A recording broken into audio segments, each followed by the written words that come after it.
మీకు మీ జీవితంలో ప్రశాంతత కావాలి అని అనుకుంటే అనవసరమైన విషయాల జోలికి అస్సలు వెళ్ళకండి. మీ చుట్టూ జరుగుతున్న వాటికి అతిగా స్పందించకండి. గడిచిపోయిన గతం గురించో లేదా భవిష్యత్తు గురించో అతిగా ఆలోచిస్తూ కూర్చోకండి. దానివల్ల ఎటువంటి ప్రయోజనం ఉండదు. ప్రస్తుతం మీ చేతిలో ఉన్న కాలాన్ని సరిగ్గా సద్వినియోగం చేసుకోండి. అప్పుడే మీకు మీ జీవితంలో ప్రశాంతత లభిస్తుంది. ఎవరికో నచ్చినట్లుగా, ఇంకెవరో మెచ్చేట్లుగా జీవించడానికి నువ్వు నిరంతరం ప్రయత్నిస్తుంటే అలా జీవించే జీవితంలో నువ్వు నీ జీవితాన్ని కోల్పోవాల్సి వస్తుంది. ఇక చివరికి నీకు దుఃఖమే మిగిలిపోతుంది. ఈ లోకంలో నీకు కావలసినది ఏదైనా అది నీలోనే ఉంటుంది. ఆ విషయాన్ని నువ్వు గమనించకుండా బయట ఎక్కడెక్కడో వెతక్కండి. అలా ఎంతగా వెతికినా అది నీకు ఎక్కడా లభించదు. అందుకే నీ జీవితంలో నీకేం కావాలో ముందుగా నిర్ణయించుకొని దాన్ని నీ జీవితంలో పెంపొందించుకో. అప్పుడు నీకది ఈ లోకం నుంచి లభిస్తుంది. మీ లక్ష్యం ఎలాంటిదైతే అలాంటి వ్యక్తులను, అలాంటి దారులను, అలాంటి పరిస్థితులనే ఆకర్షిస్తూ ఉంటారు. దేన్నైతే బలంగా పట్టుకుని వేలాడుతూ ఉంటావో దాన్నే నువ్వు నీ జీవితంలో కోల్పోతావు. దానివల్లే నీకు విపరీతమైన దుఃఖం కలుగుతుంది. మంచి మనసున్న మనిషిని ఎప్పుడూ కూడా హద్దులు దాటి కష్టపెట్టకండి. బాగా గుర్తుపెట్టుకోండి, అందమైన అద్దం పగిలితే పదునైన ఆయుధంగా మారుతుంది. జీవితంలో తెగింపు ఉంటేనే చాలా సమస్యలకు ముగింపు పలకవచ్చు. ప్రతి ఉదయం మనం మళ్ళీ కొత్తగా జన్మిస్తాం. మనం ఈరోజు ఏం చేశామనేదే చాలా ముఖ్యమైనది. బయట శత్రువుల కన్నా మీలో జనించే ప్రమాదకరమైన ఆలోచనలే మీ జీవితానికి ఎక్కువ నష్టాన్ని కలిగిస్తాయి. మీరు ఎంత నిశ్శబ్దంగా మారితే అంత ఎక్కువగా వినగలరు. ఎంత ఎక్కువగా వింటే అంత ఎక్కువగా నేర్చుకోగలరు. మీ గడిచిన గతం ఎంత బాధాకరమైనదైనా, అది ఎంత కఠినంగా ఉన్నా దాన్నంతా మర్చిపోయి మీరు ఈ రోజున మీ జీవితాన్ని మళ్ళీ కొత్తగా ప్రారంభించవచ్చు. మన ఆలోచనలతోనే మన చుట్టూ ఉండే ప్రపంచాన్ని మనం నిర్మించుకుంటాము. మన ఆలోచనలు ఎంత గొప్పగా ఉంటే మన చుట్టూ ఉన్న ప్రపంచం కూడా అంతే గొప్పగా ఉంటుంది. ఈ లోకంలో అన్ని బాధలకు కారణం అనుబంధమే. ఒక వెలుగుతున్న దీపం నుండి వేల దీపాలను వెలిగించవచ్చు. ఎన్ని దీపాలను వెలిగించినప్పటికీ ఆ దీపం యొక్క కాంతి ఏమీ తగ్గిపోదు. అలాగే మన జ్ఞానాన్ని ఎదుటి వారితో పంచుకోవడం వల్ల అది మరింతగా ప్రకాశిస్తుందే కానీ ఏమాత్రం తరిగిపోదు. నిజమైన ప్రేమికుడు అవగాహన నుండే మొదలవుతుంది. శరీరాన్ని మంచి ఆరోగ్యంగా ఉంచుకోవడం ప్రతి మానవుని ప్రథమ కర్తవ్యం. శరీరం ఆరోగ్యంగా లేకపోతే మన మనసును కూడా దృఢంగా ఉంచుకోలేము. 1000 యుద్ధాలు గెలవడం కంటే మిమ్మల్ని మీరు జయించడం మంచిది. అప్పుడు విజయం మీదే అవుతుంది. అలా సాధించిన విజయాన్ని మీ నుంచి ఎవరూ తీసుకోలేరు. జీవితంలో ఈ 3 విషయాలు ఎక్కువ కాలం దాచలేవు. 1 సూర్యుడు, 2 చంద్రుడు, 3వది సత్యం. ఎన్ని పవిత్రమైన గ్రంథాలను చదివినా, దాని గురించి ఎంతగా మాట్లాడినా, నీవు తెలుసుకున్న వాటిని నీ జీవితంలో పాటించకపోతే అవి నీకు ఏ విధంగానూ ఉపయోగపడవు. జీవితంలో ఆనందానికంటూ వేరే మార్గం లేదు. ఆనందమే ఒక మార్గం. నిజంగా మిమ్మల్ని మీరు ప్రేమించుకున్నట్లయితే మీరు వేరొకరిని ఎప్పటికీ ఎన్నటికీ బాధ పెట్టలేరు. నీ కోపానికి నువ్వు శిక్షించబడవు. నీలో ఉన్న కోపమే నిన్ను శిక్షిస్తుంది. ఒక క్రూరమైన మృగం కంటే నిజాయితీ లేని దుష్టుడైన ఒక స్నేహితుడికి భయపడాలి. ఎందుకంటే క్రూర మృగం మీ శరీరాన్ని మాత్రమే గాయపరుస్తుంది, కానీ ఒక దుష్టుడైన స్నేహితుడు మీ మనసును కూడా గాయపరుస్తాడు. జీవితంలో ధ్యానం చెయ్యి, పవిత్రంగా జీవించు, నిశ్శబ్దంగా ఉండు. చేస్తున్న ప్రతి పనిని పాండిత్యంతో చేయి. చంద్రుడిలా మేఘాల వెనక నుంచి బయటకు రా, ప్రకాశించు. ఈ లోకంలో ఏదీ పూర్తిగా ఒంటరిగా ఉండదు. ప్రతిదీ మిగతా వాడితో సంబంధాన్ని కలిగి ఉంటుంది. జీవితంలో మార్పు తప్ప ఏదీ శాశ్వతం కాదు. మీరు నడుస్తున్నప్పుడు, తింటున్నప్పుడు, ప్రయాణిస్తున్నప్పుడు మీరు ఉన్న చోటనే ఉండండి.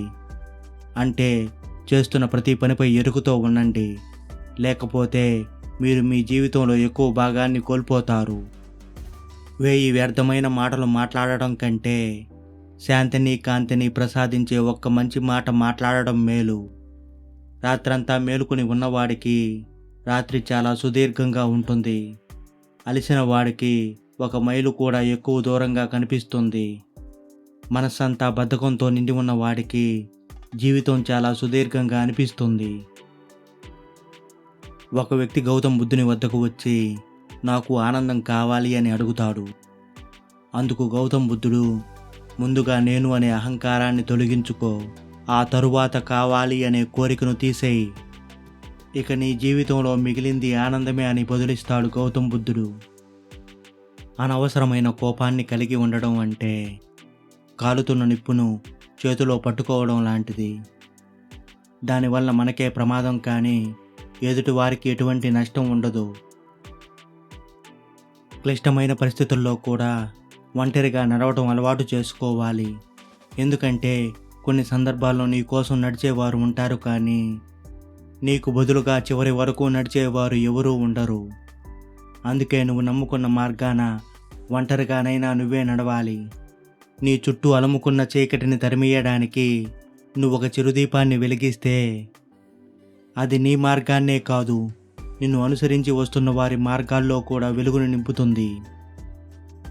జీవితంలో సొంత ఆలోచనలు లేనివారు ఎదుటివారు తీసుకునే నిర్ణయాలకు, వారి ఆలోచనలకు బందీ అయి జీవితాంతం జీవించాల్సి వస్తుంది. మాట అనేది పదునైన కత్తి కన్నా చాలా ప్రమాదకరమైనది. అది ఒక్క చుక్క రక్తం చిందించకుండానే ఎదుటివారి మనసులో లోతైన గాయాన్ని చేయగలదు. అందుకే ఏదైనా మాట్లాడే ముందు ఆచితూచి మాట్లాడండి. మీ పదాలను ఉన్నతంగా ఉండేలా చూసుకోండి. ఒక దృఢమైన రాయి ఏ విధంగానైతే చలించదో, జ్ఞానులైన వారు ప్రశంసలకు నిందలకు ఆ విధంగానే చలించకుండా నిశ్చలంగా ఉంటారు.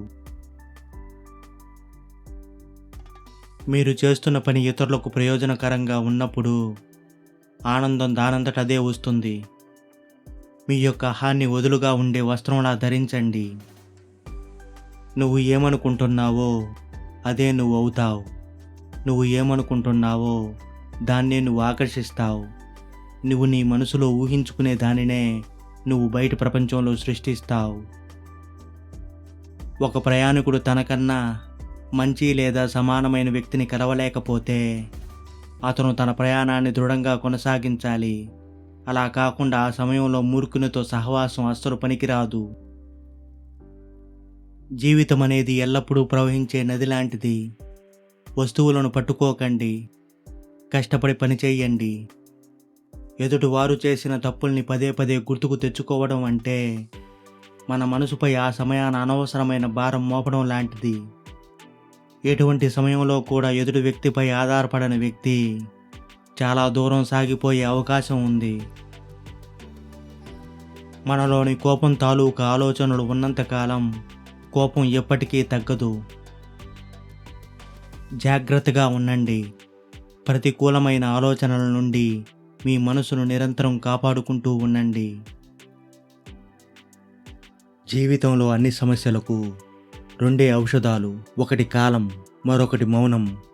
శరీరానికి మరణం ఒక్కసారి మాత్రమే, కానీ మనసుకు తప్పు చేసిన ప్రతిసారి మరణమే. జీవితంలో ఆనందంగా ఉండేవారు తమ దగ్గర ఉన్నదాని గురించి మాత్రమే ఆలోచిస్తారు. విచారంగా ఉండేవారు తమ దగ్గర లేని దాని గురించి మాత్రమే ఆలోచిస్తారు. అందరితో కలిసి చెడు మార్గంలో వెళ్లే బదులు ఒంటరిగానైనా మంచి దారిలో వెళ్ళడమే మేలు. నీవు అవసరమైతేనే మాట్లాడు, లేదంటే నిశ్శబ్దంగా ఉండు. సాధ్యమైనంత వరకు నీ సంభాషణల్లో ఇతరుల ప్రస్తావన వద్దు. ఉత్తమమైన సంభాషణలు సిద్ధాంతాల చుట్టూ తిరుగుతాయి. నీచమైన సంభాషణలు వ్యక్తుల చుట్టూ తిరుగుతాయి. మనసు చెప్పినట్లు మనం వినడం కాదు, మనం చెప్పినట్టు మనసు వినేలా చేసుకోవాలి. ఆశ నుండి విముక్తి పొందితేనే దుఃఖం అంతమవుతుంది. తనని తాను వశపరుచుకోగలిగిన మనిషిని దేవతలు సైతం ప్రభావితం చేయలేరు. అతని విజయాలను అపజయాలుగా అస్సలు మార్చలేరు. అంకెలతో దేన్నైనా నిరూపించవచ్చు, ఒక్క నిజాన్ని తప్ప. గడిచిపోయిన తిరిగి రాని గతాన్ని అతిగా తవ్వుకోవద్దు. భవిష్యత్తును గురించి అతిగా కలలు కనొద్దు. వర్తమానాన్ని సరిగ్గా ఉపయోగించుకో చాలు. రేపటి రోజున అంతా నీకు అనుకూలంగా మారిపోతుంది. హింస అంటే శారీరకంగా బాధ పెట్టడం మాత్రమే కాదు. నీ కఠినమైన మాటలతో ఎదుటి వారిని బాధ పెట్టినా అది హింసే అవుతుంది. మనకు ఎంతో ఇష్టమైన వారి వలన మనకు ఆనందమే కాదు, దుఃఖం, వ్యాకులత, బాధ, కష్టాలు కూడా సంభవిస్తాయి. సాయం చేసేవాడు దేవుడు, మంచి మాటలు చెప్పేవాడు గురువు, ఏది ఏమైనా నీతిగా బ్రతికేవాడే మనిషి. ప్రపంచంలో అన్ని అణ్వస్త్రాలకు మించిన ఆయుధం మనకున్న సహనం. రక్తపాతంతో గెలవలేనిది చిన్న చిరునవ్వుతో గెలవగలం. మన లోపల శత్రువు లేనంత వరకు బయట ఉన్న శత్రువు మనల్ని భయపెట్టలేడు. ఎదుటి మనిషిని అర్థం చేసుకోవాలి అంటే నీకు క్షమించే గుణం ఉండాలి. పక్కవాడు ఏడుస్తుంటే దాన్ని చూసి ఆనందించుకు. ఎందుకంటే నీకు ఎందులో అయితే ఆనందం దొరుకుతుందో దేవుడు నీకదే ప్రసాదిస్తాడు. వ్యక్తిగతమైన ఆశలపై ఆసక్తి లేకపోతేనే మన మనసుకు ప్రశాంతత లభిస్తుంది. జీవితంలో సానుకూలమైన ఆలోచనలు ఉన్నవారిని ఆనందం నీడలా వెంటాడుతూనే ఉంటుంది.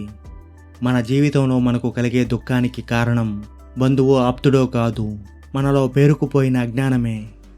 నీవు సంతోషంగా ఉండు. నీ సంతోషాన్ని నలుగురితో పంచుకో. అదే అసలు సిసలైన సంతోషానికి గల రహస్యం. మన మనసు ఆనందంగా ఉంటే తనువు కూడా ఆరోగ్యంగా ఉంటుంది. తనకు ఎంతో ఇష్టమైన పనిని ఒక మూర్ఖుడు కూడా బాగా చేయగలడు.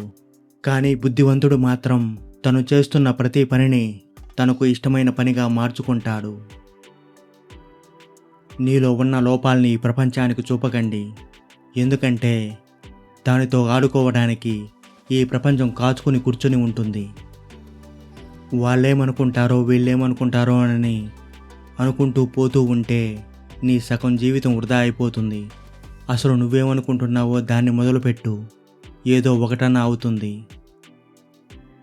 ఎదుటివారు నిన్ను రెచ్చగొట్టినా చిరాకు పడి పరుష భాషతో మాట్లాడకు. ఆ సమయాన మౌనంగా ఉండడం నేర్చుకో. ద్వేషాన్ని మన నుంచి దూరం చేయగలిగేది ప్రేమే తప్ప ద్వేషం ఎన్నటికీ కాదు. అందరి పట్ల విధేయతగా ఉండండి, కానీ మీ నమ్మకాలకు భిన్నంగా మాత్రం ప్రవర్తించకండి. జీవితం అంటేనే పోరాటం. అలాంటప్పుడు స్వార్థం కోసమో అధర్మం కోసమో ఎందుకు పోరాటం చేస్తావు? ఆ పోరాడేదేదో ధర్మం కోసం పోరాడు. ఉత్తములు ఎదుటి వారిలో మంచితనాన్ని మాత్రమే చూస్తారు. మీ జీవితంలోకి ఎవరు ఎప్పుడు వచ్చారు అనేది కాదు, ఎలాంటి పరిస్థితుల్లోనైనా ఎవరు మీతో ఉన్నారు అనేదే ముఖ్యం. ప్రతి మనిషి యొక్క జీవితం ఒక తెల్ల కాగితం లాంటిది. దాంట్లో వాళ్ళు రాసుకునే రాతను బట్టే వాళ్ళ తలరాత మారుతుంది. 1000 మందినైనా ఎదిరించి నిలబడు, అంతేకాని ఏ ఒక్కరి కోసం ఎదురు చూస్తూ అస్సలు నిలబడిపోకు. ప్రశ్న ఏదైనా సరే ప్రేమతో బదిలిస్తే మనం గడిపే ప్రతిరోజు ఇంకా కొంచెం అందంగా ఉంటుంది. నువ్వు నవ్వే చిన్న చిరునవ్వు నిన్ను సంతోషంగా ఉండేలా చేస్తుంది. నీ ప్రార్థన నిన్ను దృఢంగా ఉండేలా చేస్తుంది. ప్రేమ నువ్వు ఆనందంగా ఉండేలా చేస్తుంది. పగతో కూడిన ఆలోచనలు లేనివారు ఖచ్చితంగా మనశ్శాంతిని పొందుతారు.